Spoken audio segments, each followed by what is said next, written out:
Hi guys, I'm Maylin Dovan, certified athletic therapist and founder of Rehab-U Movement and Performance Therapy. I want to propose some better recovery strategies for high intensity training. So people that are into high intensity training, CrossFit, bootcamp style training, that kind of stuff, they're overachievers, so they love to move. And sometimes they fail at using appropriate recovery strategies because the desire to move far outweighs the desire to be passive. But the thing is that if you have a smart recovery strategy, your recovery doesn't have to be passive. As a matter of fact, it's probably better for it not to be passive. So the worst advice I could give someone who's really active and really intense and really likes to move and is into high intensity training, probably the worst advice I could give them is to be passive to recover, because one, they probably won't. They probably won't be compliant with that strategy. And second of all, it's not what's best for them to, pedal on a bike for 5 minutes and foam roll while they look at their cell phone. Like it's not going to be the most appropriate recovery for them.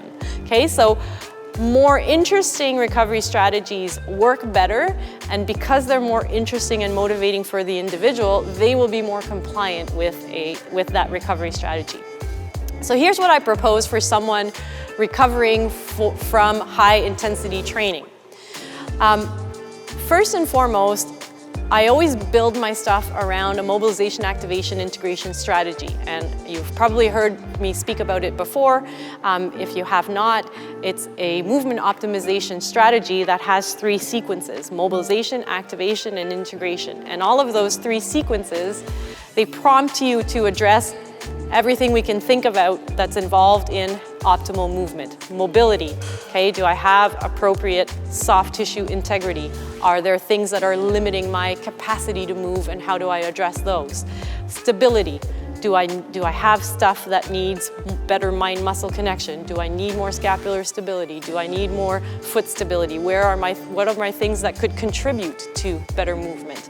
And then integration, how do I build a movement strategy on top of that? What movement regressions should I use? So every time I think of something, I'm thinking in terms of those 3 sequences. Okay, mobilization, what are my limiting factors to movement? Activation, what are factors that I can work on that can contribute to better movement? And then integration, how do I build upon all of that? And how do I modify my training to make that change that I've created now a behavior? Okay, so turn that response into a behavior. So here's what I propose for interesting and better recovery strategies for high intensity training. So first and foremost, my mobilization sequence would actually involve a little bit of long duration passive stretching. Why? Because I'm recovering, so I want some sort of parasympathetic mode effort. 2, for example, if you're looking at a CrossFit athletes, we know that there's certain muscles that are highly solicited and that sometimes end up being actually tight. Not always, but sometimes. So I would recommend some long duration static stretching of those muscles. It could also just be your classic muscles that are quite postural, that are more tonic, that tend to be tighter, pec minor, calves, those kind of things. So spend some time doing that soft tissue work, improving that soft tissue integrity. In the activation sequence, I would work on active range of motion. So what I really want to do is work through active range of motion of the hips, the shoulders. They're highly solicited. I've targeted my soft tissue stuff. Now I want to work and groove my mobility of my hips and shoulders. So things that work well, if we're talking about overhead stuff, you could include some SOTS presses, some overhead squats, some things like that. Work the good morning to squat, which we've seen in a previous capsule. So those are the kind of things that I would put in my activation sequence in this case. I want to work through active range of motion. Okay? Integration is where I integrate neural charge training, something that I learned from Christian Thibodeau, good friend of mine, Tib Army. Neural charge training is a short bout of really neural, fast, explosive exercises that are non-fatiguing. So as a matter of fact, you want You want the person to feel primed after their neural charge session and not fatigued, okay? So I'm gonna show you an example with Frank of a neural charge training that we would use for a recovery strategy. So the neural charge training that we would have Frank do, the idea is that he's got a circuit of exercises that he runs for 20 minutes non-stop, but he doesn't want to build fatigue. So he's not rushing between one exercise and the next. It's not super high intensity. It's just priming the nervous system. So we're going to use a combination and alternation of upper body and lower body exercises. He's going to do 3 depth landings, so just jump landing off the box, 3 bent over med ball slams, 3 box jumps and step down, and then 3 sandbag, clean, and press.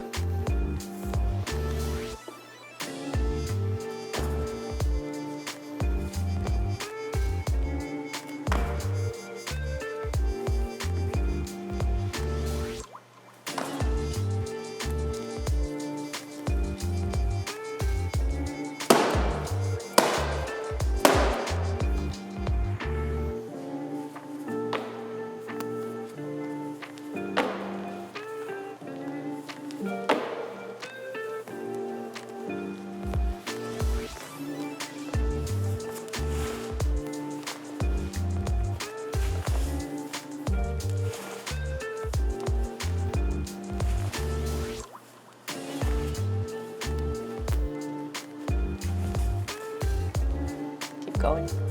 Was on cockpit.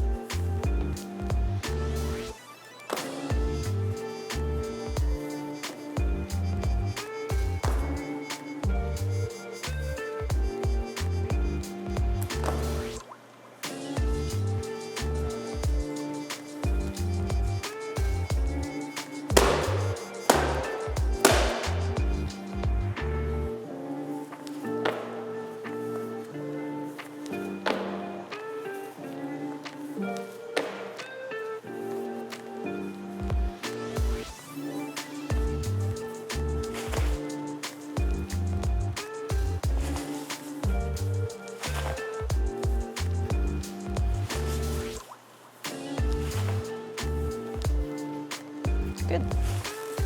B. So what we want to do with this neural charge training is get the blood flow going, get the nervous system activated, but he should feel really good after that. He shouldn't feel fatigued at all. So we're just doing a little bit of an active recovery.